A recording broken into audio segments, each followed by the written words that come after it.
The views and opinions expressed on this show belong solely to the hosts and their guests and do not reflect the views of any outside institutions unless explicitly stated.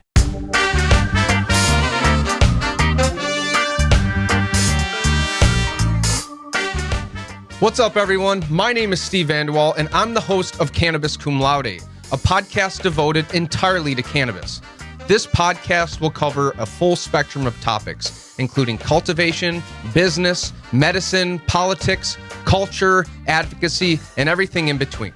Because let's face it, the cannabis industry is very complicated. It's robust, and it has a ton of moving parts. So it's going to be my job to help you understand it a little bit better. So tune in every week for a brand new episode. And if you enjoy this podcast, please subscribe, rate, and review the show. And if you really like the show and are interested in sponsoring, please shoot me an email at logistics@cannabiscumlaude.com. Now enjoy the show. This episode of the podcast is brought to you by the Rock City Cannabis Carnival, Winter Edition, hosted by #Hydro Inc.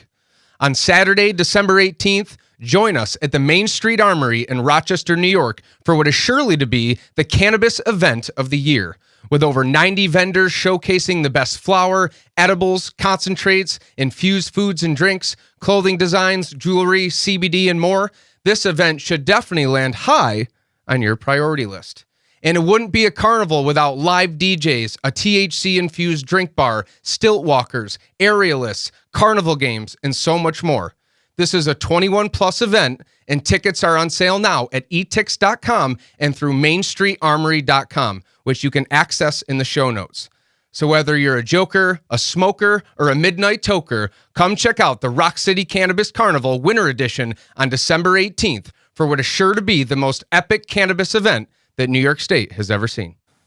What's going on, everybody? Welcome back to another episode of Cannabis Cum Laude. Steve here, but I'm super excited to be here today. I'm here with my very good friend, quite frankly, my right-hand lady, and really a rising star in the cannabis legal space in Rochester. And her name is Rachel Partington, and she is a cannabis environmental land use and municipal attorney with Knauf Shaw LLP, a boutique law firm based in Rochester, New York. She first entered the cannabis space as a land use consultant, assisting municipalities in Westchester through medical marijuana legalization, and has worked with the New York State Bar Association's Environmental and Energy section on hemp and medical marijuana informational events. She is also the social media co-chair for the section, and outside of her legal practice, she consults on placemaking and community design. Rachel, welcome to the show. Thank you so much for having me, Steve. I'm a big fan of the podcast. It's great to be here. Thanks so much. I appreciate it. And before we get started, what is placemaking? Because that's your Instagram handle too. Yeah. Right? Yeah. So placemaking is a tool to work on creating spaces that are healthy and vibrant, inclusive, accessible, and it can include social media planning on projects, but also design, working with municipalities to design different spaces that are robust and transformational, and it's often used in Main Street settings. It's used in urban settings, but I'm really trying to make it translatable to rural and suburban spaces too. Cool. You're a jack of all trades. I try. So a lot has happened since April 1st, right? The MRTA Yes. was signed into law by Governor Cuomo on April 1st. Over the course of the next 4 or 5 months, stagnant. Nothing is really happening. There's a lot of frustration happening from the industry. We didn't have OCM picks. We didn't have CCB picks. We didn't have any insight of what the hell was happening. Mm-hmm. Cuomo leaves. Governor Hochul comes in office. Boom. We have appointees to the CCM or the OCM and CCB. They have been making updates to the Office of Cannabis Management website, which you told me. Yes. And it seems the next logical step is regulations and then licenses. We've talked a little bit about licenses before on the show, but I'm really interested in hearing what the licenses are going to be like from a legal perspective. So I'm hoping that you can kind of elaborate on what the different type of licenses are. Yes. So I know that you've covered that and given a summary here, but we can delve into this a little deeper because the goal of this law largely is to to protect against vertical integration. And so it's important to look at not only what these licenses cover, but how they can interact or can't interact with one another. So regarding what type of operations you have, and also what interest you have in other types of operations. Yeah, the vertical integration thing has been huge, and that's something that, in my advocacy days, we lobbied very. We lobbied against it because Right. when you have these companies who come in and who have the $1 billion canopy growths and the Tilrays and the Afries of the world, they have huge, deep pockets, and with that comes economies of scale. And when you have economies of scale, it's very easy to come in and tank the smaller mom and pop businesses. So, the thought was, if you prevent vertical integration, you prevent these big companies from owning the entire supply chain, and I think that's really powerful.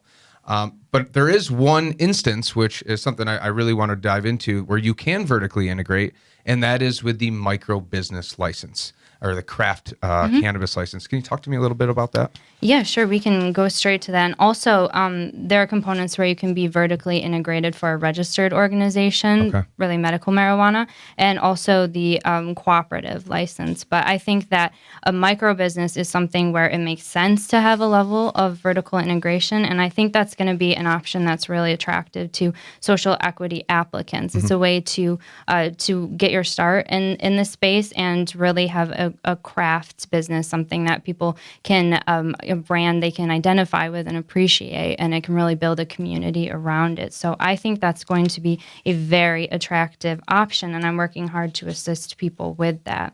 So without further ado, looking at the micro business license, this allows for limited cultivation, processing, distribution, delivery, and dispensing of the licensee's own adult use cannabis and cannabis products. So as I mentioned, this is what the license covers, but there are also some provisions about how you can or cannot be interacting with other types of businesses. So a licensee may not hold any direct or indirect interest in any other license, and they can only distribute their own cannabis and cannabis products to dispensaries. So if you're a micro business license, that means you can't have any other stake in any other license. Am I hearing that right? So say we I applied and got a micro business license. I couldn't also be a minority partner or a majority partner in a cultivation facility or a processing facility. Is that correct? Yeah, that's correct. And, it goes to great extents to explain and further define the types of interests. And I think the list is pretty exhaustive. Is there a way that you can have a type of advisory role? We're not sure yet, but I do think it's something you need to be careful about. I think, the micro business license just, personally, I think it's really attractive. That's something that I'm going to be pursuing. And I just think, in terms of social equity and in terms of that craft, we look at the craft beer and wine industry. The Finger Lakes is really one of the, agro-tourism is huge here. Wine, beer, why would it be any difference for cannabis? You can drive down Seneca Lake and it's winery. Yeah, exactly. And it's really built the Finger Lakes region. There's no reason that cannabis wouldn't do the same. Do we have any insight on what the cost of this type of license might be? Yeah, so considering that this will probably be a strong social equity license, I think that the Cannabis Control Board will be very mindful about keeping costs low, but I think they're going to do that in general. I've looked at some of the figures for other states, but so far New York really has one of the most progressive cannabis laws, and the law discusses lowering costs for social equity applicants, but in some cases waiving fees entirely. So, you'll have a license application fee, but then you'll also have the license fee, and they're mindful of all of the costs that it takes after that. So I really think that in New York, we shouldn't be worried about those costs. And I strongly encourage people to get involved and to get involved early. Yeah. It's funny. I've had people reach out and say, "Oh, I want to do a small business, small craft license, but it's going to cost $100,000." I'm like, I didn't know the answer. I didn't know the figure, but I'm almost certain that it's not going to be. It would be completely counterproductive to what we're trying to accomplish from a social equity perspective. Exactly. That being said, I do think that there needs to be, these licenses, call it what you want. If you know what you're doing, they're licenses to print money, and there's going to be a finite amount giving out. So I hope that they're there's always going to be, I like the idea of waiving the license fee. I especially like the idea of having it be a low barrier to entry. But I also think that, you have to have some sort of a bankroll to run a business. And I think that, $5,000, a few $1,000, you need to have a little bit of capital in order to, be able to run a business, because there's only going to be finite amount of licenses. And, if you're not able to, if you have, you want to start a business, maybe you got a little grow in your basement and you want to, scale up, you got to have some resources. This is an expensive industry. If you're going to be doing indoor cultivation, from experience, it's a very expensive hobby. It's a very expensive business. So I hope they find that fine line between not price gouging people, but also making it so not pay to play, but you should have a little bit of backup capital to get in the license. Cooperative licenses. This is something that we haven't really touched. I haven't really touched on a lot in previous shows. I think it's a great idea, especially because I have a bunch of friends in the local growing community, and most of these guys and gals are stellar growers, but they're growing out of tents or 2 or 3 light rooms, and they've all said, man, I wish I had a space or a warehouse or enough room where I could do a 10 light room. A cooperative license, I think, would allow multiple growers or multiple producers to come together under one roof to share a lot of the costs that normally would be associated for this type of operation. Can you tell me a little bit about the cooperative license? Yes, so I think that this will be another candidate for social equity applicants. A cooperative license shall authorize the acquisition, possession, cultivation, processing, distribution, and sale from licensed premises. And this is something where, in order to be a member of a co-op, you actually have to be a New York State resident. So that is a little different from some of the other license categories. For that, an applicant needs to only be having a significant presence or substantial presence in New York State, whereas this, as I stated, you have to be a resident. Okay. Yeah, I mean, I don't know why an out-of-state business would come in and start a co-op. The cooperative seems like it should be local, like the Abundance Food Co-op. That's right in Rochester. I've always thought it would be so cool to have like a 20,000 square foot facility, break it down into 500 or 1,000 square foot flowering rooms, and create a space where growers come in and here's a room. Maybe you pay rent, blah blah blah. But to be able to have an entire space where multiple different growers can come together, they can share thoughts, they can share strategies and notes. And all be able to produce under the same roof. And it would be especially cool if you could do it in a place that had, really attractive utilities, someplace near a solar field or something like that. So I'm really interested to see who's going to be approaching those licenses and see what they look like, because I think it's a cool concept. Yeah, it's going to be democratically controlled, and what you're going to make from that will be equal to the level of input that you have in the co-op, and I think that is a wonderful way for us to keep things local and for us to empower people who have been impacted by marijuana prohibition, and especially having businesses in neighborhoods that have been impacted. That will be huge. Yeah, I mean, there's even in Rochester, our hometown, there's a lot of neighborhoods that need some love. Yeah. And I think that bringing in this industry, which has been for this industry or cannabis has been a reason why some of these communities haven't done so well, over policing, crime, the drug war has really targeted these communities. So if we can start bringing jobs and cooperatives in these businesses, because maybe not everybody wants to run a 30,000 square foot cultivation facility or a huge business. Maybe people just want to come in, run their 10 light room, or make their butter or whatever they do. And that's good enough, because the reality is you can make a living doing that. If you're running, if you had some little co-op and you're running 10 lights, turning it over 4 or 5 times a year, I promise you that you can make a great living. Maybe you're not going to make your millions, but that's, not everybody is in there to, for this to be their end all be all. Some people just want to grow. Some people just want to make products. Some people just want to do, kind of a side hustle. I'm really, really excited about the cooperative license, and I'd especially like to see them leverage old infrastructure or old, commercial facilities, which I know is something that your law firm really specializes in, to be able to leverage some of these older facilities. You and I had talked about, Kodak Park being a big facility that has open space, and There's a lot of it. It's got big power, so to be able to leverage some of this Great old facilities. industrial infrastructure to bring whatever cannabis license or cooperatives in, I just think would be huge for the city. Yeah, and it's great when you have a facility like that with existing infrastructure and existing permits in place. So if you have stormwater management already taken care of, and you already have energy usage that's somewhat renewable, that's going to be great too, because we know that renewable energy can be extremely cost prohibitive. Yeah. So, I really, again, talking about keeping costs lower from the onset is going to be important, and I think New York backs that. And I really would like to see more focus on the cooperative license option. Yeah, me too. It's something that doesn't really get talked about a lot. Yeah. But I'm excited to see where that goes, and where these start to pop up, because if you can kind of combine, we keep hearing incubator coupled with a cooperative, I mean, that's a recipe for success in my opinion. Yeah, exactly.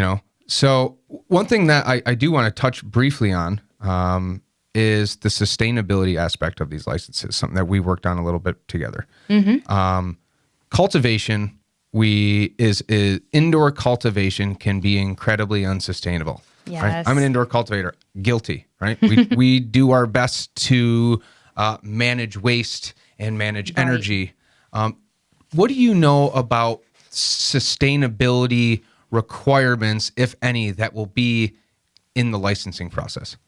Sure. So it's a little ambiguous right now when you look at the law, but it's mentioned over and over. So although there's a lot of focus on social equity, and I think that's very important, I also don't want people to overlook the sustainability and climate resiliency components of that, because that's the reality. We're facing climate change. Things are happening every day, and we need to take that into account. So yes, like you mentioned, it's very important to reduce waste and energy consumption in any way that you can, and also looking at different areas too, like water management, wastewater management, gray water, all of that. And I think that there will be grants available to assist people with that. And, I think that's something also that the New York State Incubator program will be able to assist people with. And, other things too, like chemical exposure. If you're working with pesticides, that's an option where maybe you want to look into more natural pesticides, or using all natural fertilizer, using aquifers to source pure water. That would be a great option. Or even simpler things like collecting rainwater to water plants, and overall just utilizing more eco-friendly extraction methods. Yeah. That can be that can be tricky, but I think that would be a great option for people, using CO2 extraction. Yeah, closed loop CO2 extraction is very sustainable. I think from a growing perspective, a lot of the OG growers pre-LED technology were using high pressure sodium lights, or HPS. Right. And they crank, but they're very high energy, right? There's a ton of energy. They're hot. When you maybe on a small scale, that's not super detrimental, but when you start looking at 30, 40, 50 light facilities, that's a lot of energy. And if we haven't even hit federal legalization yet. And the first episode that we ever did, one of the first episodes, was with Haley Summers. She's a PhD student from Colorado State, and she had put that article out in Nature that really expose the environmental problems with indoor cultivation. Yes, lighting, it's a great article. CO2, HVAC. So all these things, which if you, small scale, I think is where the industry is going to do really well. But already, when applying for a license, especially if you're a grower, figure out, can you do some sort of solar option, community solar, water reclamation, from a hydroponics perspective, runoff management, all that stuff. And I think that if you're putting the effort in your application, make sure that's apparent, because those are things that are going to be, I think, really looked closely at especially in the cultivation process, licensing process. Yes, definitely. And some other things too, like de-emphasizing the use of plastics, looking at the type of packaging you're going to be using. And, we're still waiting on the regulations for that, but that's something where you can do your research on it right now. And also, if you're supporting other companies that are doing sustainable development, I think that's something that could stand out on an application as well. Yeah, waste is such a huge issue in this industry. You see, you can go to any of these pop-up events or any dispensary and you see like a single pre-roll joint inside plastic, wrapped in plastic. And it's like, it's so wasteful. Tons of plastic containers. And, we've all been guilty of it. I love there's a bunch of local pubs that do this. One in particular, Fairport Brewing, they do Mug of the Month.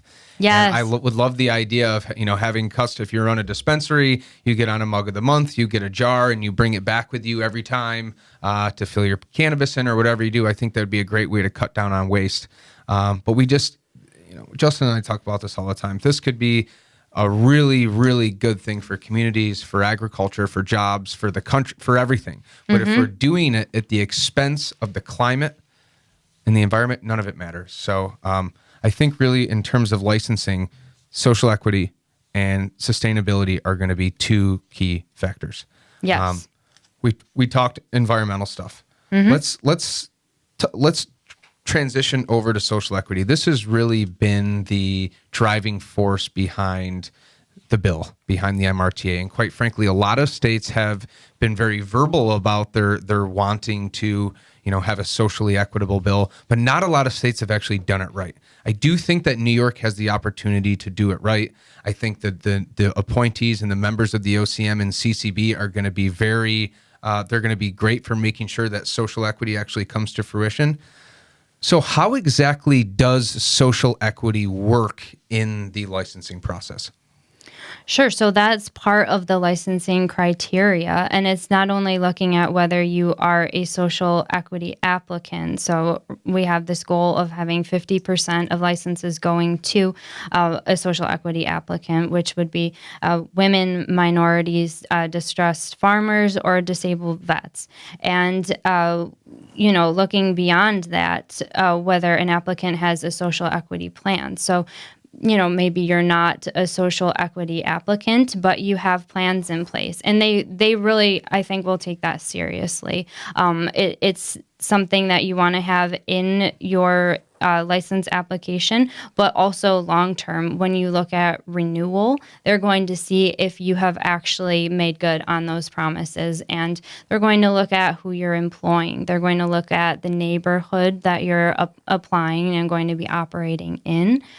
Is this a neighborhood that has been impacted by prohibition? What are the number of arrests in this area?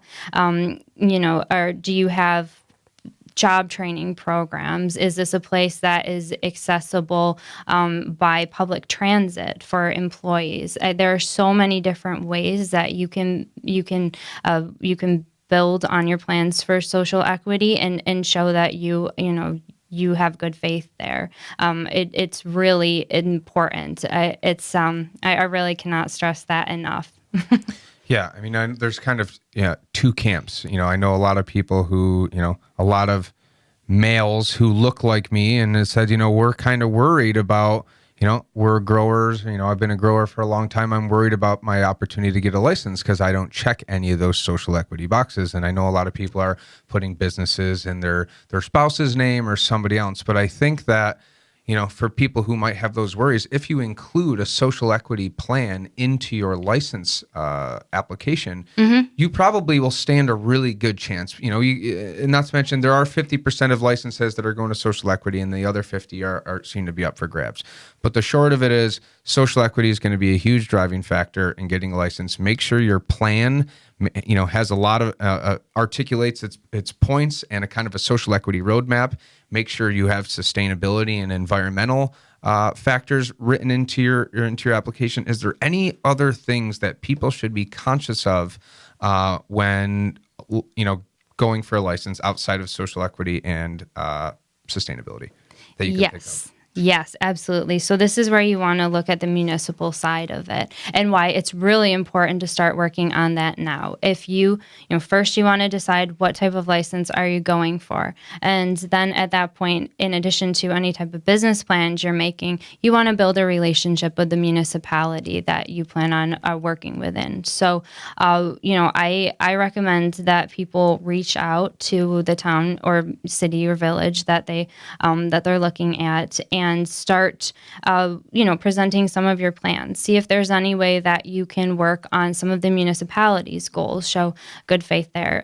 And I think that it's really something, like I said, you want to start doing early. And also it's important because depending on what kind of license you're looking at, if you're going for retail or on-site consumption, there is a notice requirement. So you have to, I think it's no less than 30 days, give notice to the municipality that you're going to be applying for this application. And if you give this notice, the municipality has the opportunity to state whether they are for or against this application. And this is something that will go on your record. So, if you haven't reached out and you're making that notice for the first time, maybe some places are fine with that. They're excited about the new business and they're open to it. But if they aren't, they might voice some hesitation there. Or if you have some type of pre-existing issue, if you have a business there already, or you've had problems in the past, then they might bring that up on your record. So I know for a lot of people it can be difficult right now because they're eager to do business, they're eager to get out there. But if you sour that relationship with the place where you're going to be working, that can go on your license record, your application. Now, people, we always say, start preparing yesterday. I know people who are setting up businesses, corporate LLCs and corporations and doing all their due diligence to make sure that they have an entity. But how do you, I think the state wants to be able to see a business that's been doing business, not just here's the shell, we're going to go on day one. It actually needs to be a legitimate business. How do you prepare, say for example, I want to apply for a cannabis license. Mm-hmm. I start up my entity, I have real estate, but I don't have any cannabis or anything to do business. How do you prepare and start to do business and form, a really legitimate operating entity before obtaining a license? Sure, that is an excellent question, and I'm not even sure if I have a solid answer to that. But I think if someone is in that position, that's where, like all of these things that we've mentioned, having social equity plans, having plans for sustainability, working with the municipality, if you're able to demonstrate all of that, depending on the different type of license you're looking at, I don't think that would exclude you from getting a license.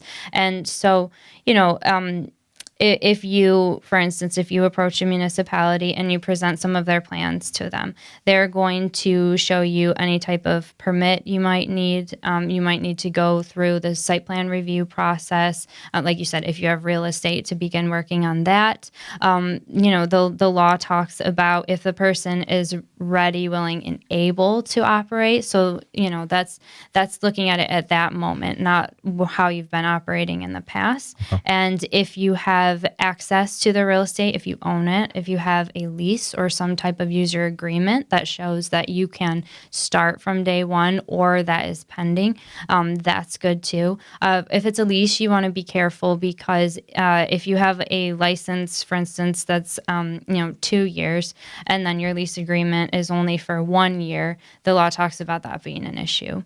So again, are you ready, willing, and able? Are you backed? Do you have funding? Do you have plans? Are you going to benefit the community? Is the municipality supporting you? I think all of those things are going to help you on an application, and people shouldn't be worried if they haven't had an existing business, because in a lot of ways, if your business has been part of the illegal market, what are you going to do there? And we really want to encourage people who have been underground, in the legacy market, to come forward. So I don't think that will prohibit people.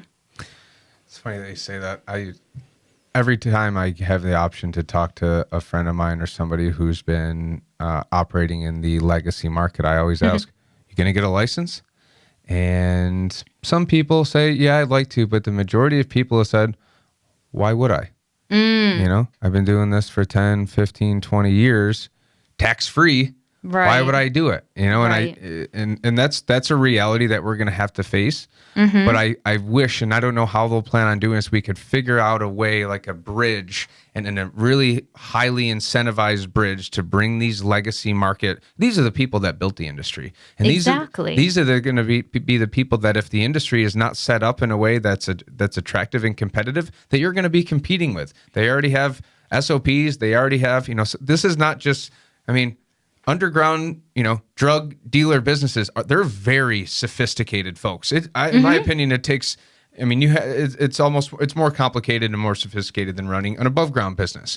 So these folks aren't just gonna, cower over and say, "All right, I'm getting a license," if it doesn't Right. make sense for them. How do we incentivize legacy growers and legacy, business folks to come into the market? Yes. So I know that if you even look to the Office of Cannabis Management and the boards, they're going to be hiring people who have been in the legacy market. So just starting from that, I think that people should realize that we don't have that kind of stigma anymore. At least we're working to reduce that.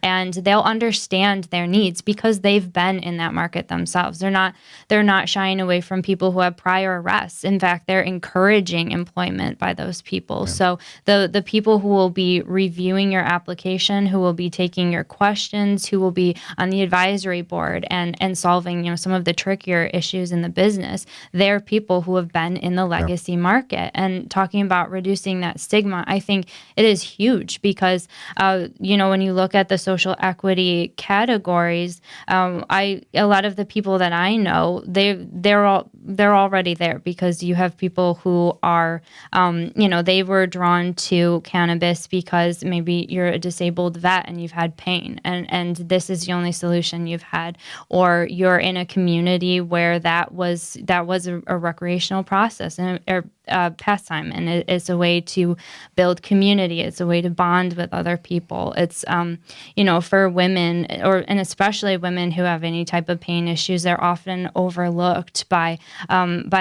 Western medicine, unfortunately, which I'm not knocking Western medicine. It's very important, but they were able to find solutions, especially to chronic pain, through cannabis. So I think it's really important first to see the people in administration are the same as you and they understand your issues. But then obviously we have to talk about financially, economically, how are we going to incentivize that? And so the New York State Incubator Program has yet to be developed, but I think there will be a lot of incentives there. And, I've been getting some intel that I can't talk about here, but I'm very excited about what I'm hearing. Okay. And, a lot of training, a lot of funding opportunities, a lot of opportunities for partnerships. Like I said, I'm very excited, and hopefully we'll be hearing more about this soon, and I can talk about it. Yeah, absolutely. Have to come back on and give us some intel. Yeah. Let's transition a little bit to the opt-out clause. We keep hearing all over the place. It started in Long Island. Now they're having hearings all over the state that these communities or municipalities are opting out. So first of all, what is the opt-out clause at a high level? Yes. So if you are a municipality and you're considering opting out, you have to adopt a local law, which is subject to permissive referendum by December 31st, 2021. So we don't have much time. So does that mean that if you're going to opt out, you have to do it by December 31st? You have to adopt the local law. Yeah. And then again, that's subject to permissive referendum. Now, it is worth noting that if you opt out, you can opt back in at any time. And this is a common practice in, in other areas too, like with fracking, for instance, or even solar energy. Sometimes they'll pass a moratorium while they learn more. And as they determine it's a fitting practice for their region, they may opt back in. Or, if it's a moratorium, lift that. However, I represent municipalities. I've been doing training, and I've been speaking with other municipal attorneys, and it's important, very important to note that this opt-out only applies to retail and on-site consumption. So essentially the parts of the business where you would be earning tax revenue. So that is a very strong consideration in whether you want to make that decision. Yeah. I mean, if you opt out, you could still cultivate, manufacture, and distribute, whatever that looks like, but you can't sell where you're getting, like you said, the tax money. But it's still legal to possess and consume. So if I live in municipality A that opts out, I'm going to drive to municipality B, spend a bunch of money on their cannabis, take it back legally to my municipality, and give them the tax money. I can't figure out, short of, so I know that a lot of these municipalities that are opting out tend to lean conservative. But, conservative or liberal, Democrat, Republican, at the end of the day, money in economics speaks volumes. And conservatives and Republicans tend to be very economically and jobs and money and tax money focused. So it doesn't make a whole lot of sense to me that a lot of these municipalities are opting out. That seems silly to me.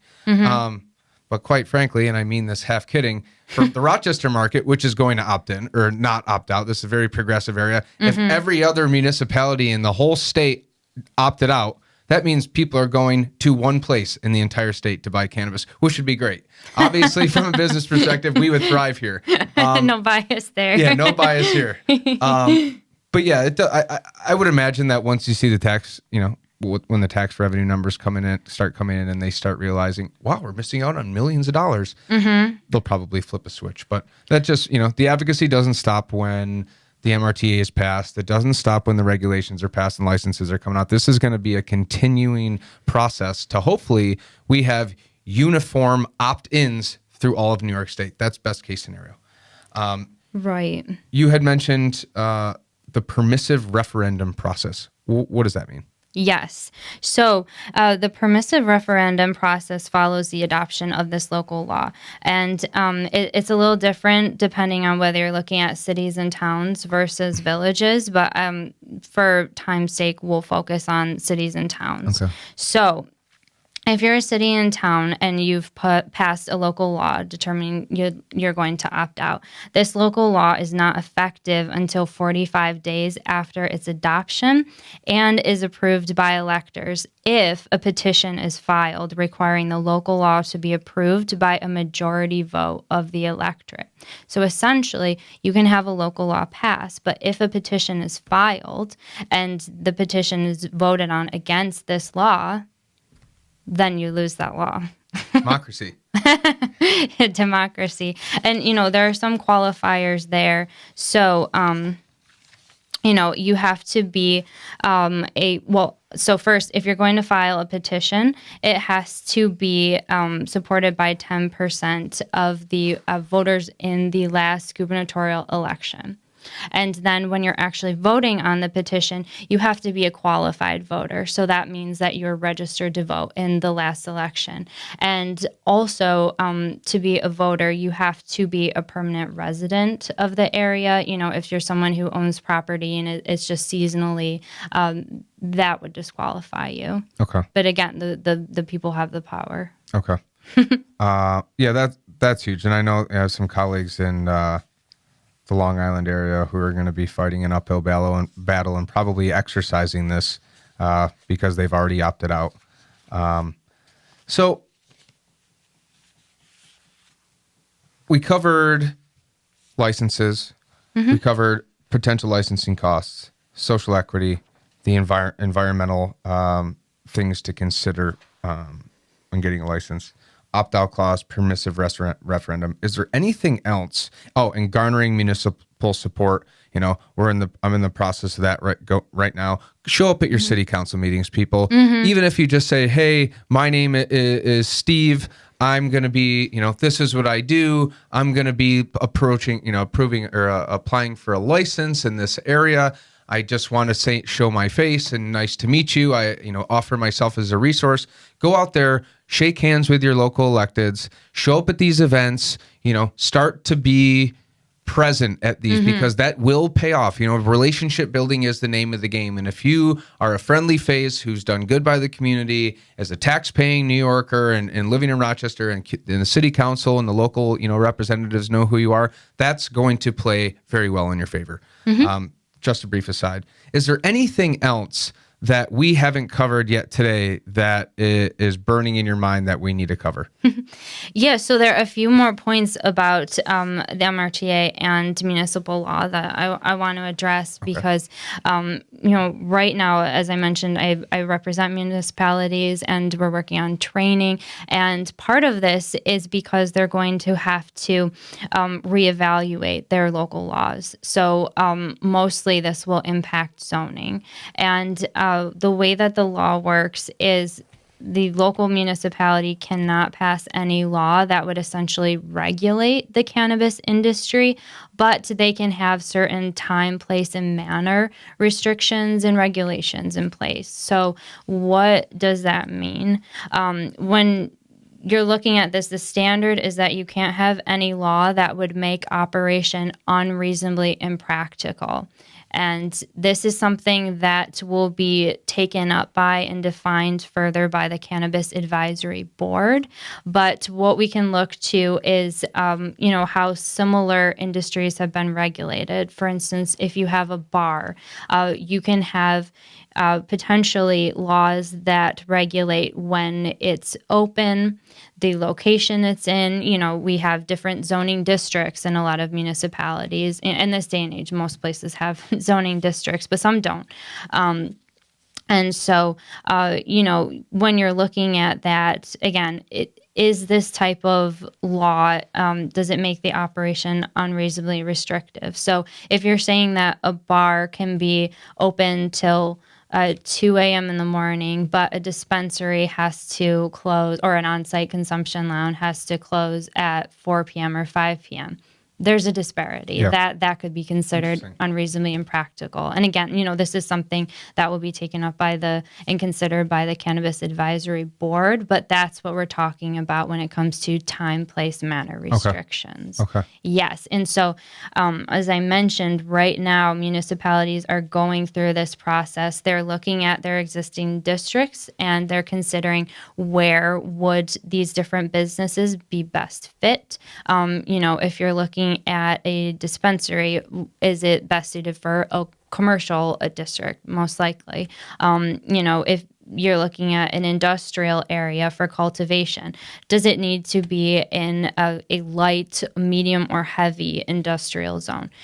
These are all things that they are working on and amending right now. And so anyone who's going for a license application will want to pay close attention with that. You want to look at the local code and you want to find someone who can help you understand it, because it can be confusing, especially right now when things are changing. And, I know that a lot of municipalities want to hear from their constituents and are considering holding public meetings. So if you see that opportunity, I encourage people to show up. And I know that a lot of the people in charge in cities, villages, and towns, they're doing their best and they're educating themselves right now. So it's a process. There's a lot to learn. And, I don't want anyone to be discouraged by that process. It just takes some time. But again, you only have until December 31st for that opt-out. So Isn't there some New York senator that's trying to bring extend that deadline. Yes. That is happening, but I don't think it's likely that that's going to be passed from what I'm hearing. Yeah, I don't know why they would do something like that, but that's beyond me. Okay. Anything else that we didn't cover? Well, I mean, I can keep going on. Well, I'll be here all day. So I don't know if you want to talk a little bit about personal use of cannabis, and meaning possession, transfer, displaying, all of that. Yeah. Or that could be another episode. Yeah. I'll leave it up to you. I'll be careful of the way that I talk about this, because we talked about the pop-up stuff before the show. Yeah. And you made we've talked about this before, and we can tread very lightly. You brought up a very, very good point to me the other day that I hadn't really thought of. And it's been great. But what people aren't considering is the possession side of things, right? With these, you can gift and donate and kind of, I'll say take advantage of this loophole in this law. This gray area. But one thing that you had mentioned to me, which was really interesting, was the possession side of things. Can you talk about that a little bit? Yeah, so I've seen it's section 225.05 regarding personal use of cannabis, and I've seen subsection B cited a lot, which states that transferring without compensation to a person 21 years of age or older up to 3 ounces of cannabis or up to 24 grams of concentrated cannabis is permitted. And so that's focusing on transfer, right? But as you mentioned, there's the section before that, which states that possessing, displaying, purchasing, obtaining, or transporting up to 3 ounces of cannabis and up to 24 grams of concentrated cannabis is also permitted. So if that's what's permitted, then above that amount technically isn't permitted. Yep. So I think that there are people who are engaging in gifting practices, looking at this transfer component, and feeling safe with that, not realizing that if they're possessing more than that amount, if they're displaying it or purchasing that on their person, then that's an issue.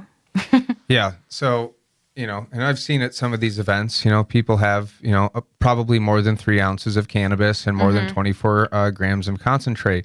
But where we see another way around is having multiple people at your booths, right? If you have, and you don't have to comment on this if you don't want. This is just kind of silly things that I think about, is if you have 5 people working at a pop-up event, does that 3 ounces turn into 15 ounces now that you have? Does that 24 grams of concentrate turn into 120 grams of concentrate?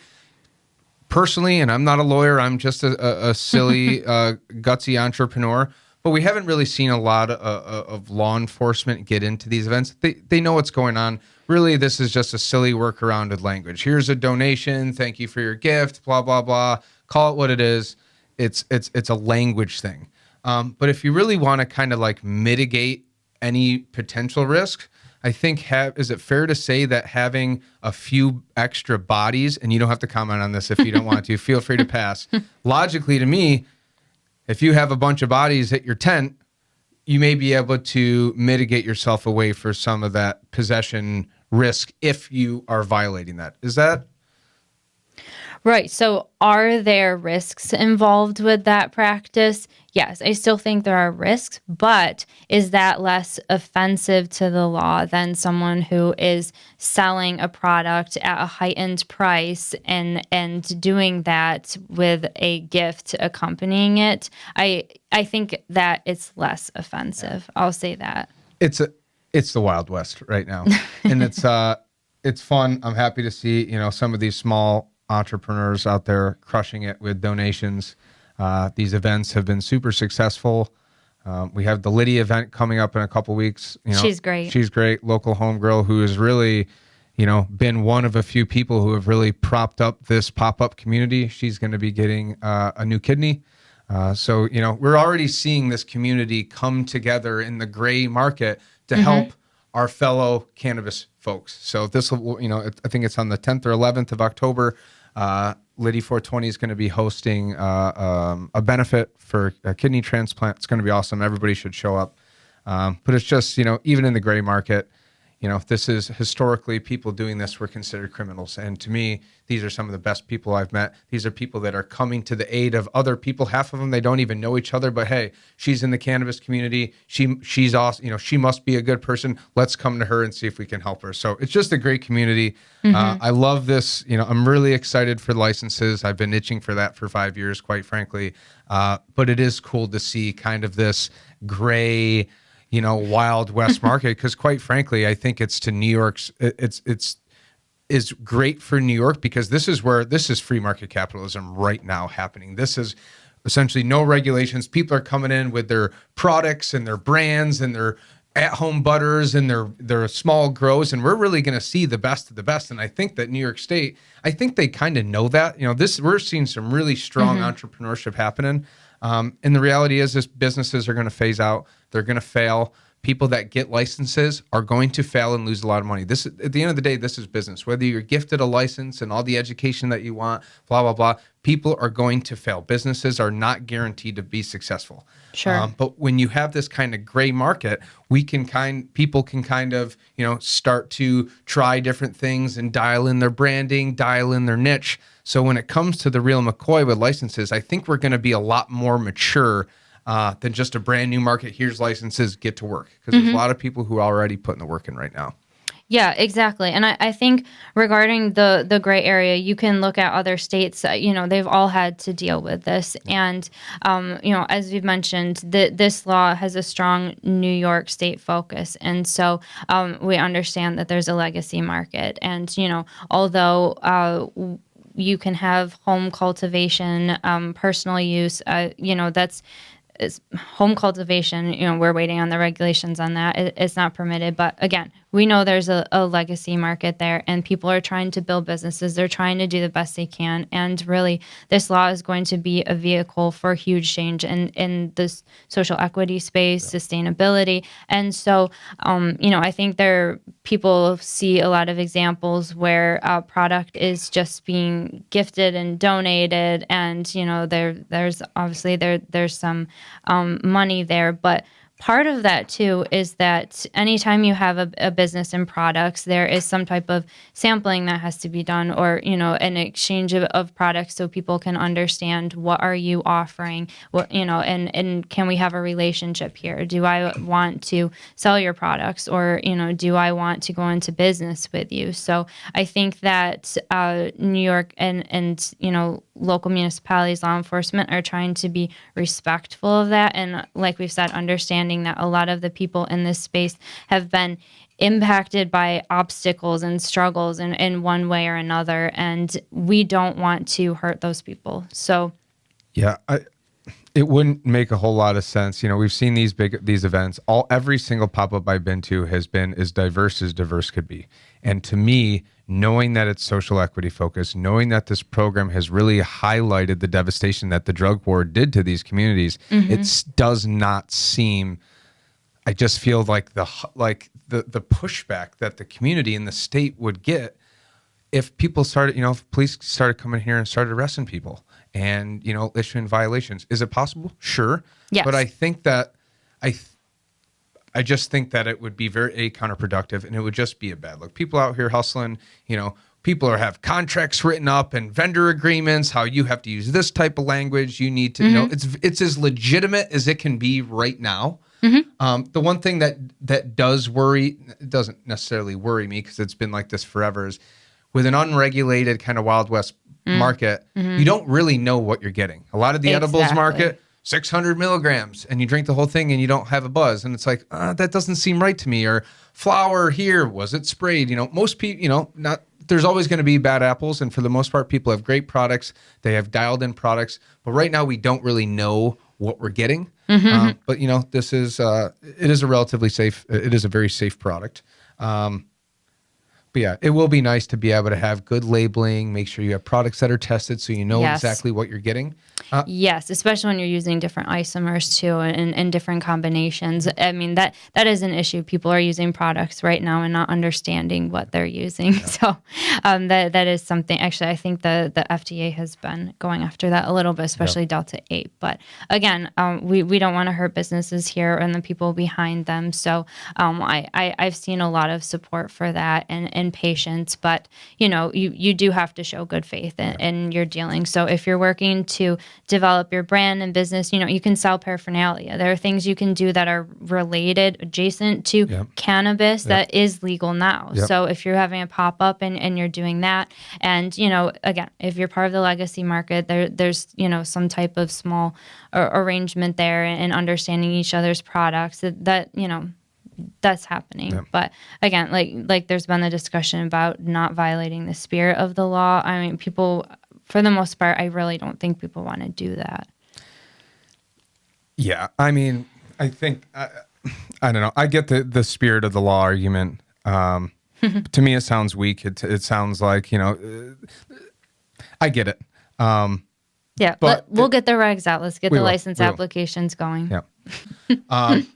Thank you so much for coming on the show. You and I talk pretty much almost every day, sometimes twice a day. It was good to have you in studio. You're a wealth of knowledge. It's awesome to see you rise, as really being a face of the legal cannabis market, to see, your career just, kind of, exploding, and really to be a real person of interest in this space is so awesome to watch.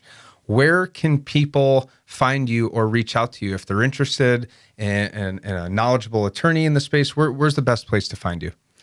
Sure. So anyone looking to get in touch with me can find me on LinkedIn. You can also find me at the Knauf website, and then you can find me on Instagram too at place.making1. Cool. And I'll make sure to include all of that information in the show notes. Thank you so much for coming on the show. It's been fun. We'll have to do it again soon. Yes. Thank you so much for having me. Again, big fan of the podcast. Thank you very much. Everybody, thanks so much for tuning in this week. Rachel Partington here from Knauf and Shaw, talking licensing costs, opt-outs, how to prepare for a license, and all that good stuff. Feel free to reach out to her with any questions. Follow her. She's a great attorney. And thanks so much for tuning in the show. We'll see you next week. Thanks to our friends here at Rockbox Recording and Production in Rochester, New York. They are a full professional podcast and video studio designed by a radio guy for podcasters. Audio, video, voiceovers, editing, whatever. Mouth off at Rockbox at rockbox.com. You can follow Cannabis Cum Laude on LinkedIn and all other social media platforms, as well as Cannabis. And if you'd like to help support the show, search up Cannabis Cum Laude on Patreon. And of course, all of those links are in the show notes. Thanks for watching and listening.